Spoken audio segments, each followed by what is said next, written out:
Hola a todos, somos Wells y Fargo, un podcast sobre cine y series, pelimanteo y jugadas sucias en Madre y Asesina. Hoy os traemos al podcast La Invitación, una película de Jessica Thompson disponible en cines. Siempre fuimos solo mi madre y yo. Tener una familia es lo que quería. No puede ser, si tengo un primo. Es el tío más blanco que he visto en mi vida. Quiere verme. ¿Oliver? Prima Ivy. Suena a novela de Jane Austen cuando lo dices así. Mi madre siempre quiso llevarme a Inglaterra para conocer la historia de nuestra familia. Hay una boda dentro de poco. Deberías venirte. Me encantaría, pero... Anímate. Todos se mueren por conocerte.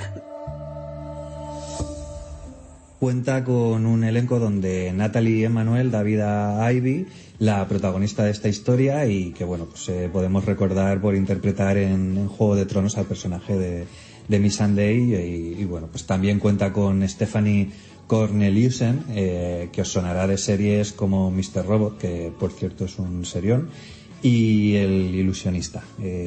Thomas Doherty dará vida a ese personaje que, como veremos más adelante, es este anfitrión aristocrático que, bueno, pues interactuará con nuestra protagonista de muchas formas. La Invitación nos cuenta la historia de Ivy, una joven artista estadounidense de descendencia británica que tras la muerte de su madre se queda sin ningún familiar cercano.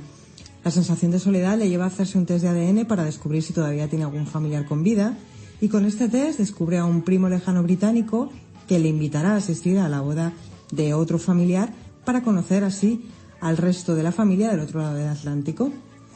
Sin embargo, lo que inicialmente se dibujaba como una celebración idílica en un castillo en mitad de la campiña inglesa, finalmente se terminará transformando en una pesadilla cuando conozca el oscuro secreto que guardan todos ellos. Así yo comenzaría destacando que, sin lugar a dudas, es el papel de Nathalie Emmanuel como Ivy el único aspecto que yo, bueno, a nivel personal, salvaría de la película. Y es que, lamentablemente, tenemos que decir de nuevo, y como sucedía en el caso del último podcast que grabamos, el de La huérfana, estamos ante una película que cuenta con un guión horrible, y eso pues se nota, ¿no?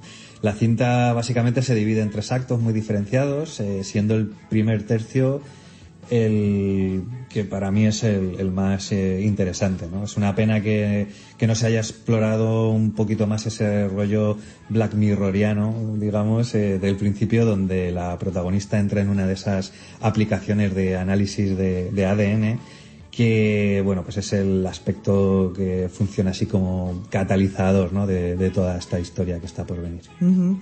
Efectivamente, y es que ahí, como bien decías, hay 3 partes bien diferenciadas, y en esta primera parte, que decías que es la más interesante, es donde se contextualiza y presenta a los personajes, y la verdad es que, desde mi punto de vista, se dibuja una trama muy prometedora, pero que a medida que se va desarrollando la acción, pues empieza a perder fuerza y a volverse cada vez más previsible y poco interesante desde mi punto de vista. Y es que en esta primera parte, como decíamos, cuando se presentan los personajes, describen a una joven artista negra que tiene trabajos esporádicos y mal remunerados, y es aquí donde la película quiere poner sobre la mesa la discriminación racial y las desigualdades económicas entre ella y su familia británica adinerada. Y de esta manera se justifica un poco la mayor vulnerabilidad de la protagonista, a la que su mejor amiga le está advirtiendo todo el tiempo de un posible peligro al que se va a enfrentar en este viaje al que le han invitado. Esto sirve también para poner un poco a los espectadores en alerta sobre todos los posibles peligros que van a acechar a la protagonista.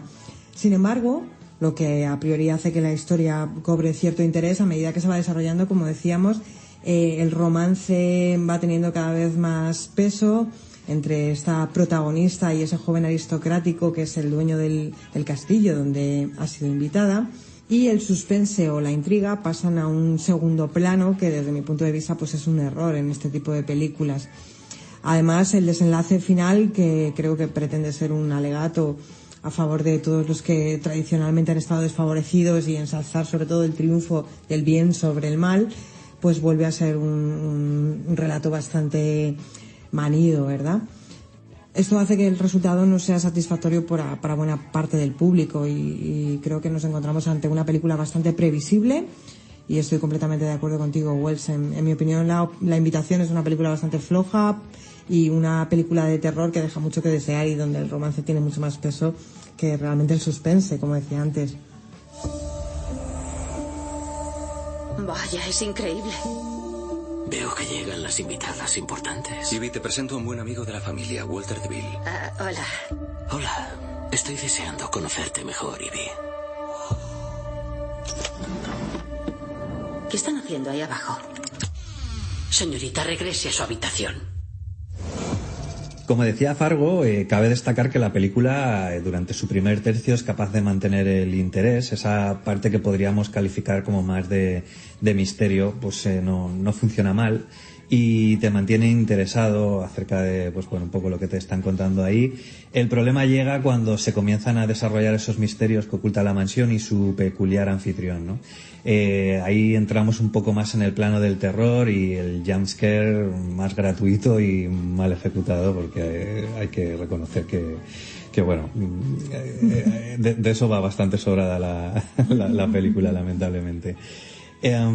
Así pues, bueno, de hecho, no llevar este género a un plano un poco más elaborado hoy por hoy y después de tantos títulos aburridos de sustos bobos, música alta, articulaciones poco lubricadas y espectros que te hacen sentir medio miope porque no sabes si estás viendo una monja mellada o Iker Jiménez escondido detrás de una librería polvorienta, pues ya aburre un poco, ¿no?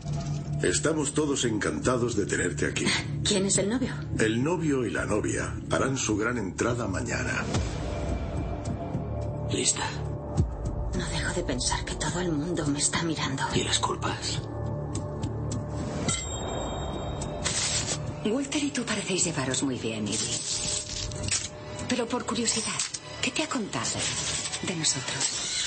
Quizás sea este el motivo del éxito de creadores como Ari Aster o Jordan Peele, no sé, porque son quienes están demostrando que llevar el terror psicológico a otro nivel sí es posible, ¿no? Y no solo de jumpscares pues vive un poco el público, los fans, ¿no?, del género.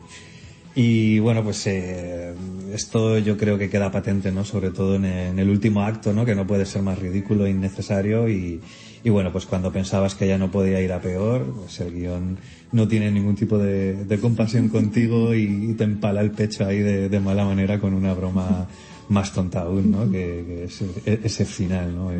Es que es terrible, de verdad. O sea, yo hacía tiempo que no sentía tanta vergüenza ajena, ¿no?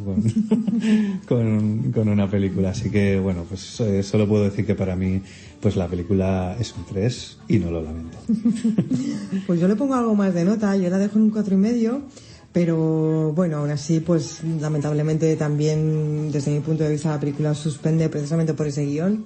Y la verdad es que nos encantaría saber, como siempre, si vosotros vais a ver la película, que nos contéis vuestras opiniones, que ya sabéis que lo podéis hacer a través de las distintas plataformas de escucha o a través de redes sociales como Instagram o Twitter.